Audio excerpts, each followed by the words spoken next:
Jaringan Gus Durian adalah arena sinergi bagi para Gus Durian di ruang kultural dan non-politik praktis. Di dalam jaringan Gus Durian tergabung individu, komunitas atau forum lokal, dan organisasi yang merasa terinspirasi oleh teladan nilai, pemikiran, dan perjuangan Gus Dur. Karena bersifat jejaring kerja, maka tidak diperlukan keanggotaan formal. Dalam jaringan Gus Durian terdapat nilai-nilai yang terkandung di dalamnya, seperti ketauhidan, kemanusiaan, keadilan, kesetaraan, pembebasan, kesederhanaan, persaudaraan, kesatriaan, dan kearifan tradisi. Masyarakat sendiri melihat komunitas Gus Durian sebagai advokat perdamaian, pemersatu dalam perbedaan, dan penggerak untuk keadilan bagi semua golongan. Komunitas Gus Durian juga dianggap sebagai pembela hak asasi manusia dan pelopor demokrasi yang aktif berkontribusi dalam membangun masyarakat yang inklusif dan berkeadilan. Jaringan Gus Durian memfokuskan sinergi kerja non-politik praktis pada dimensi-dimensi yang telah ditekuni Gus Dur, meliputi 4 dimensi besar: Islam dan keimanan, kultural, negara, dan kemanusiaan. Adapun beberapa kegiatan Gus Durian Pare meliputi sinau bareng anak-anak sekitar Pasar Loak dan ABK yang merupakan kegiatan rutin mingguan. Kemudian adapun kegiatan harian, yakni menemani mbah-mbah di rumah bersama Gus Durian. Rumah bersama kemanusiaan Gus Durian yang berlokasi di Mojokuto Pare, Kediri didirikan oleh Anugrah Yunianto atau yang akrab disapa dengan Antok Beler. Merupakan rumahnya para lansia dan anak-anak yang didirikan pada tahun 2014. Menurut Koordinator Gus Durian Mojokuto Pare, yaitu Anugrah Yunianto, mengaku rumah bersama ini dibantu oleh 40 relawan yang bekerja membantu secara sukarela dan berbasis gotong royong untuk bisa terus menjalankan rumah bersama ini.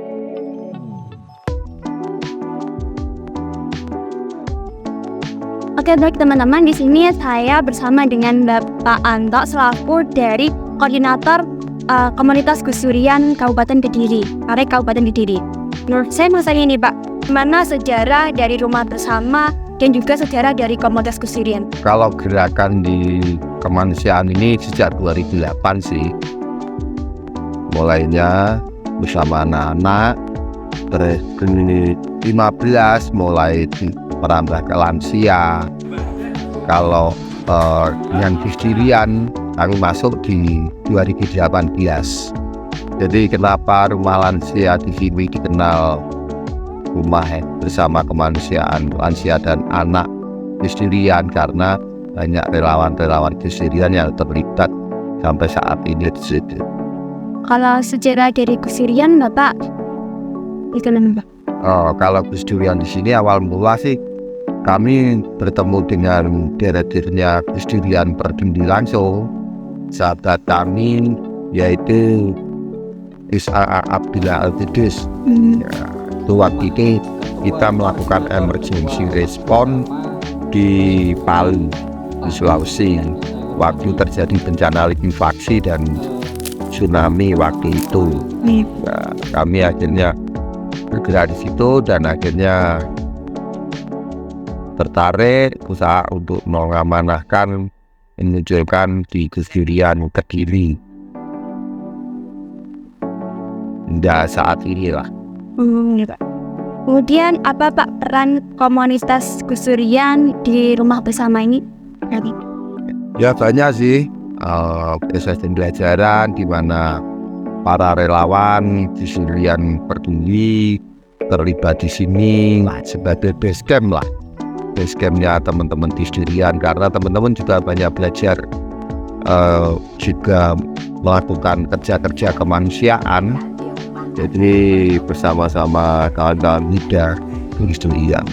Kalau kegiatannya itu apa aja Pak? Kegiatan dari rumah bersama, kemudian juga dari komunitas Gus Durian itu bagaimana? Kalau jaringan Gus Durian, ya nilai-nilai toleransi seperti kunjungan ke tempat ibadah, lain-lainnya, forum diskusi-diskusi seperti itu. Kalau Gus Durian Perfuminya seperti kita melakukan pendampingan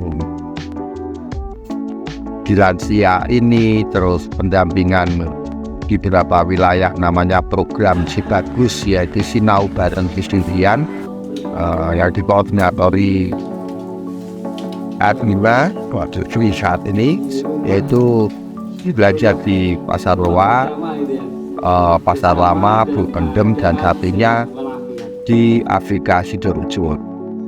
Selain itu berkegiatan bencanaan dan menjadi simsar yang sudah diakui pemerintahan Kediri dan kabupaten. Kalau untuk tujuan dan visi misi dari Rumah Bersama atau Gus Durian itu gimana Pak? Visi misinya tetap memanusiakan manusia gitu aja. Jadi bahwa hukum kemanusiaan kan tidak memandang suku, agama, dan ras. Dan itu kan sama dengan 9 nilai Gus Dur gitu. Di dalam Gus Durian yang harus kita pegang teguh.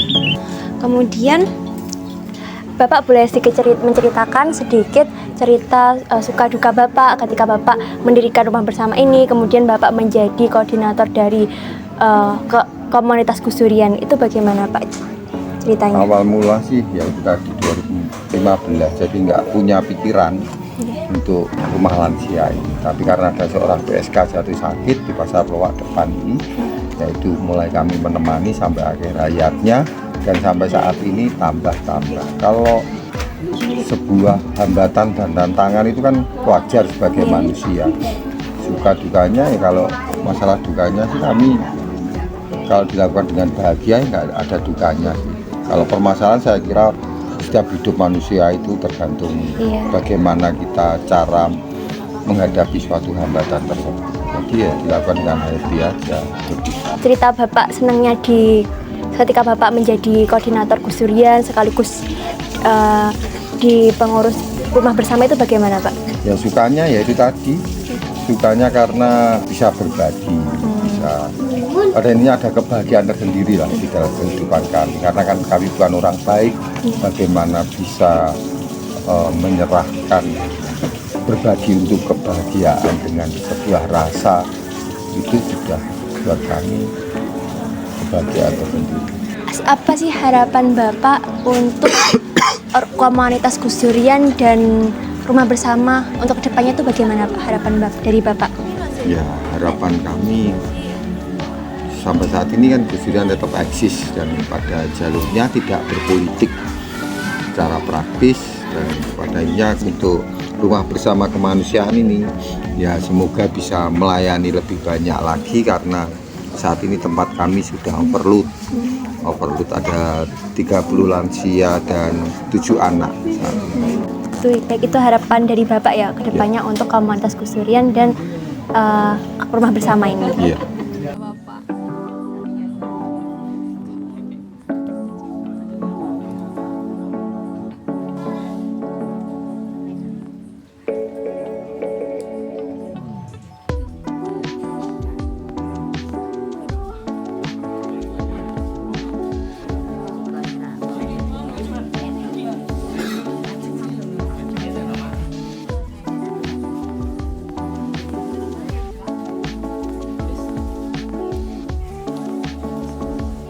Untuk kegiatan kesehariannya Mbah di sini tuh apa aja Mbah biasanya? Bangun pagi mandi, minum teh, jam 5:30 minum teh, jam 5:30 minum teh, terus jam 7 makan pagi, sudah ya istirahat Mbah. Saya kerja bersih kamar, ganti pampers gitu. Kalau Mbahnya sehari-hari ya minum teh jam 5:30, terus jam 7 makan pagi, nanti jam 10:30 makan siang, sore 3:30, kalau janda 4, jam 4 makan sore. Sudah, yang sholat ya sholat, yang ke gereja ya ke gereja gitu. Nah